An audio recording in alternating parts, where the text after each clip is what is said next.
गरमीच्या दिवसात तासनतास किचनमध्ये उभं राहायचं नाही. मग हा झटपट काबुली चना पुलाव नक्की ट्राय करा. गरमीच्या दिवसात काहीतरी झटपट, हलकं आणि टेस्टी खायची इच्छा होते ना, म्हणून आज मी बनवते मस्त सुगंधी काबुली चना पुलाव.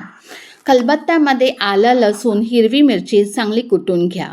1 कप बासमती तांदूळ चांगला धुवून 20 मिनटं भिजवत ठेवा.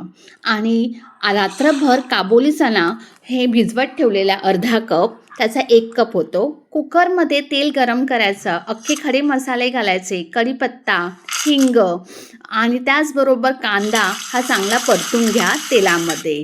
कांदा चांगला परतून झाल्यानंतर टोमॅटो घालायचा आहे. कांदा आणि टोमॅटो चांगलं अख्खे खडे मसाल्यांमध्ये परतून घ्या. आलं, लसूण, हिरवी मिरचीचा ठेचा, मालवणी मसाला, लाल तिखट, हळद, किचन किंग मसाला, धना जिरा पूड हे चांगलं तेलामध्ये परतून घ्या. आता फेटलेलं दही घाला, ते सुद्धा एकजीव करा. आता भिजवलेले काबुली चना